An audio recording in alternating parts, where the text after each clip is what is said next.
Exam qualify ചെയ്യാൻ ആഗ്രഹിക്കുന്ന aspirants എക്സാമിനെ കുറിച്ച് അറിഞ്ഞിരിക്കേണ്ട കുറച്ച് കാര്യങ്ങളും അവർ അവോയ്ഡ് ചെയ്യേണ്ട 5 മിസ്റ്റേക്സുമാണ് നമ്മൾ ഇന്ന് ഡിസ്കസ് ചെയ്യാനായിട്ട് പോകുന്നത്.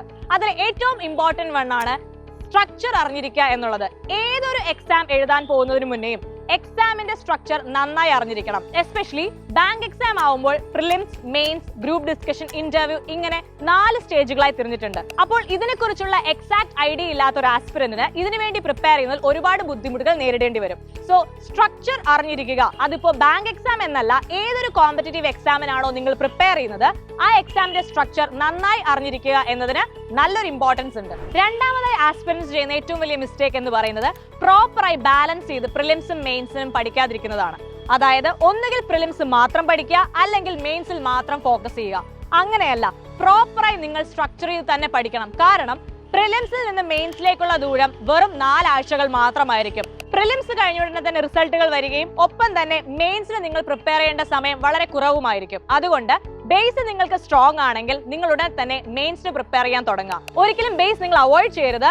നമുക്ക് എപ്പോഴും പഠിക്കുന്ന സബ്ജക്റ്റിന്റെ ബേസ് സ്ട്രോങ് ആയിരിക്കേണ്ടത് അത്യാവശ്യമാണ്. മൂന്നാമത്തെ പോയിന്റ് സിലബസ് നന്നായി പഠിക്കാതിരിക്കുന്നതാണ്. അതായത് syllabus is the key to success. Syllabus നന്നായി പഠിച്ചിരുന്നാൽ ഉറപ്പായും നിങ്ങൾക്ക് എക്സാം ക്രാക്ക് ചെയ്യാനുള്ള ചാൻസസ് വളരെയധികം കൂടുതലായിരിക്കും. എവിടെ നിന്നാണ് ചോദ്യങ്ങൾ വരുന്നതെന്നും ഏത് ഏരിയയിൽ കൂടുതൽ ഫോക്കസ് ചെയ്യണമെന്നും നിങ്ങൾക്ക് അറിയാൻ സാധിക്കും. ഈവൻ മെമ്മറി ബേസ്ഡ് ക്വസ്റ്റ്യൻസ് ചെയ്യുമ്പോൾ പോലും സിലബസ് അറിഞ്ഞിരിക്കുന്നത് നിങ്ങളെ ഒരുപാട് സഹായിക്കും. ഒരു ടോപ്പിക്കിൽ നിന്ന് എത്ര തവണ എത്ര ചോദ്യങ്ങൾ വന്നിട്ടുണ്ടെന്ന് പോലും നമുക്കൊരു അനാലിസിസ് ഉണ്ടാക്കാൻ സിലബസ് നമ്മളെ ഒരുപാട് സഹായിക്കും. സോ മറക്കണ്ട, syllabus is the key to success. അത് അവോയ്ഡ് ചെയ്യാതിരിക്കുക. നാലാമതായി ആസ്പിറൻസ് ചെയ്തു വരുന്ന ഏറ്റവും വലിയൊരു മിസ്റ്റേക്ക് ആണ് ഒരുപാട് റിസോഴ്സസിൽ അല്ലെങ്കിൽ ഒരുപാട് മെറ്റീരിയൽസിൽ ഫോക്കസ് ചെയ്യാന്നുള്ളത്. നിങ്ങൾ പഠിക്കുന്ന ടോപ്പിക്കിന് ആവശ്യമായ ഒരു റിസോഴ്സിലോ ഒരു സ്റ്റഡി മെറ്റീരിയലോ ഫോക്കസ് ചെയ്ത് നിങ്ങൾ പഠിക്കാം. ഒരുപാട് ഇൻഫർമേഷൻ കളക്ട് ചെയ്തിട്ട് നമുക്ക് അത് യൂസ്ഫുൾ ആവണമെന്നില്ല. അതുകൊണ്ട് തന്നെ എല്ലാ ടോപ്പിക്കും കവർ ചെയ്യാൻ ശ്രമിക്കാം. കോണ്ട് ആയാലും ഇംഗ്ലീഷ് ആയാലും റീസണിംഗ് ആയാലും ഓരോ ടോപ്പിക്കിനും ഇമ്പോർട്ടൻസ് കൊടുക്കുകയും ഒരു റിസോഴ്സിനെ അല്ലെങ്കിൽ ഒരു സ്റ്റഡി മെറ്റീരിയൽ വെച്ചിട്ട് അത് കംപ്ലീറ്റ് കവർ ചെയ്യാൻ ശ്രമിക്കുകയും ചെയ്യാം. Too much is too bad. So അത് നിങ്ങൾ ഒഴിവാക്കുക.